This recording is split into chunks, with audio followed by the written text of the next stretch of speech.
It's in 1 Kings 3 that God appears to Solomon in a dream and says, ask me whatever you want. I'll grant you, not 3 wishes. I'll grant you 1 wish. Just ask me whatever you want. You remember how that goes. Solomon asks for wisdom. God says, because you asked for wisdom, I'm going to give you the things you didn't ask for. I'm going to give you long life. I'm going to give you great riches. And Solomon blesses, or God blesses Solomon in this wonderful way. And later in that chapter, 1 Kings chapter 3, later in that chapter, that's when those 2 prostitutes come. They've got 1 dead baby and 1 living baby, and both prostitutes are arguing over who is the mother of the living baby. And Solomon says, well, just cut the thing in half and give half to each. And one of the mamas, in a very shocking and disgusting comment, says, great idea, let's do that. And the other mama says, no, give it to her. I don't kill it. And Solomon recognizes that it's the mama who was willing to give up her baby. That's the true mama. This is a demonstration of his wisdom. It shows us that God has come through on his offer. Solomon asked for wisdom. God gave wisdom to Solomon. All that's in 1 Kings 3. Think about that for just a moment. The fact that Solomon asked for wisdom. He asked for wisdom to be able to rule God's people. What does that tell us about Solomon in this moment when he's a young king? I mean, he says it there in 1 Kings chapter 3. He says why he wanted wisdom. He says, that the greatest desire that I have, O God, is to lead these people according to your way. And I don't know what I'm doing. I'm just a young man. I've been put in charge of this entire nation. How am I supposed to be able to fulfill this enormous responsibility that has been put on me? God, I just want to do what you want me to do. Please give me wisdom. Doesn't that show that in this moment, 1 Kings chapter 3, Solomon loves God more than anything else, certainly more than life, more than riches. He didn't ask for those things. He wants wisdom in order to lead people closer to God. What it shows us is that Solomon loves God. Now, do you know how the story of Solomon plays out in 1 Kings? You get about 10 chapters that maybe you get I don't know if you get red flags in those 10 chapters. You certainly, here and there, you get what we might say yellow flags, but you really don't get to the red flags until you get to chapter 11. 1 Kings 11. King Solomon loved many foreign women, along with the daughter of Pharaoh. Now there's one of those, maybe it was a red flag, maybe it was a yellow flag, but back in 1 Kings chapter 3, at the very beginning, the first thing he does he marries Pharaoh's daughter. Which is like, should he be marrying Pharaoh's daughter? Well, okay, but then he goes on and asks for wisdom, so everything seems okay. But here in chapter 11, the wheels come off. Solomon loved many foreign women along with the daughter of Pharaoh, Moabite, Ammonite, Edomite, Sidonian, Hittite women, from the nations concerning which the Lord had said to the Israelites, you shall not enter into marriage with them, neither shall they with you, for they will surely incline your heart to follow their gods. Solomon clung to these in love. Among his wives were 700 princesses and 300 concubines. Now listen to this. This is 1 Kings 11 at the very end of verse 3. his wives turned away his heart. I think it's pretty clear that in 1 Kings chapter 3, Solomon loved God. And it's pretty clear that in chapter 11, his heart had been turned a different way. You know that saying, oh, what is it? Love has its reasons, of which reason knows nothing. It's sort of like this idea that, you can't help what you love or who you love. You just sort of fall in love and you fall out of love sometimes. And the heart can do whatever the heart's going to do. You really don't have any control over it. I'm not sure in what ways that might be true, but I am confident that in large measure, the Bible would say that's hogwash. You do have control over your desires, even.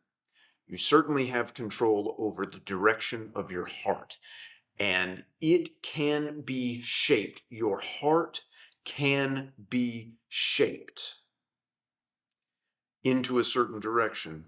The Bible calls us earthen vessels.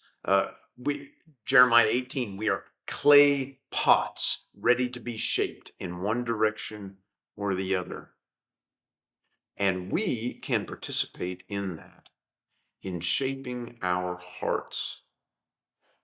I think that helps us think about the greatest command, the command that Jesus identified, that we're thinking of Matthew 22, 34 and following, where Jesus identified the one command as the greatest command. He was quoting Deuteronomy 6, verses 4 and following. Hear, O Israel, the Lord our God is one Lord, and you shall love. Notice it's a command. You shall love the Lord your God with all your heart, and all your soul, and all your might.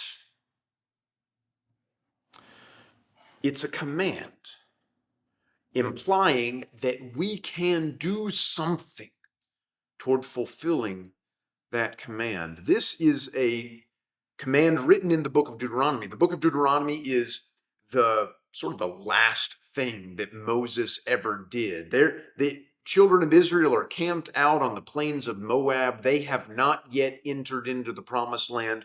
The Jordan River is in the way.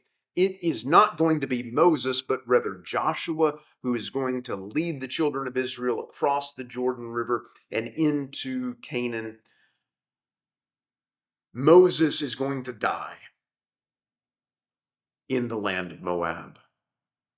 And before he does that, one last thing that he has to say to the children of Israel is, before you take another step, before you go into that land filled with heathen, filled with idolatry, before you go in there, you be sure to determine in yourself that you will love God with everything that you are, that you will not hold anything back, that it won't be the kind of situation where God gets most of your heart, but you leave over some of your heart for something. No, God gets it all.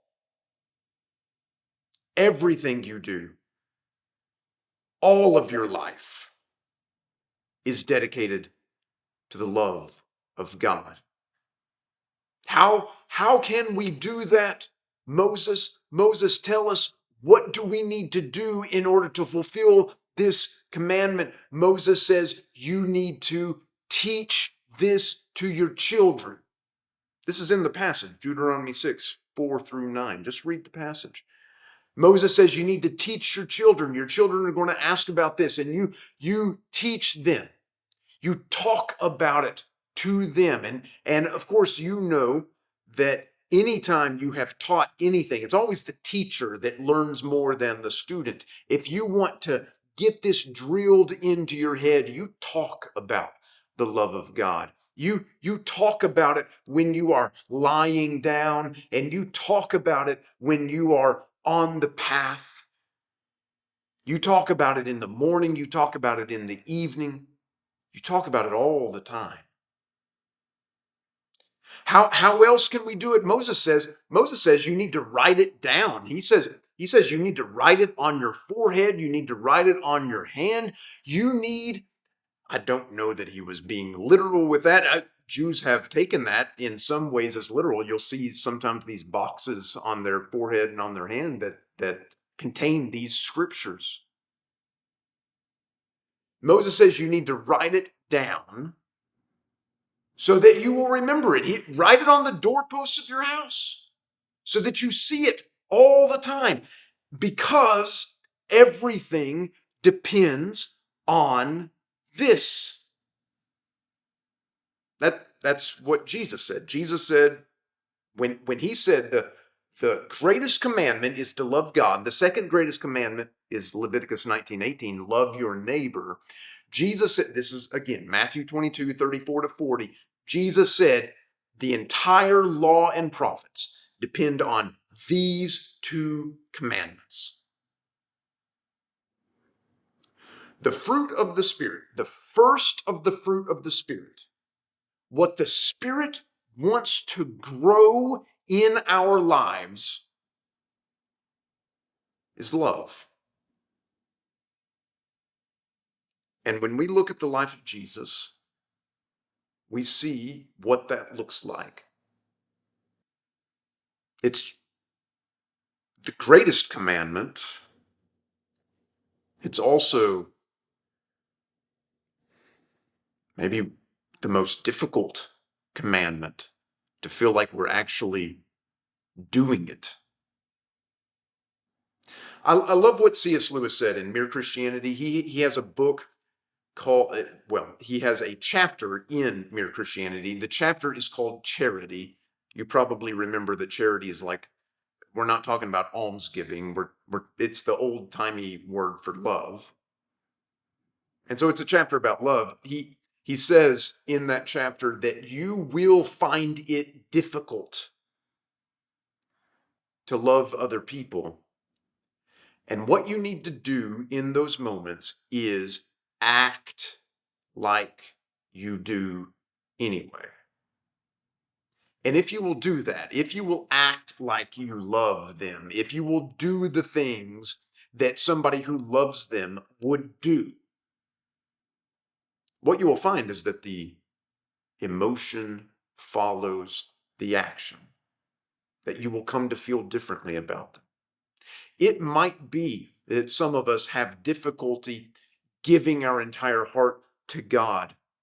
Of course, I mean, that's a silly statement. Of course, all of us are going to find it difficult to give our entire selves over to God. That's the entire process of Christianity, is learning how to do that. We're going to find that difficult. I think the advice of C.S. Lewis is helpful, whether we're talking about other people, whether we're talking about God. We need to act like we love God and other people. Do the things we would do if we truly felt those emotions. I don't mean going through the motions, I don't mean some sort of empty ritual. The exact opposite. Go through the rituals with body, mind, and soul invested in developing that love that Jesus tells us to have, that Moses so long ago told the children of Israel to have. And if we engage in those practices, worship to God and service to other people, the Spirit will develop in us that first and primary fruit of love.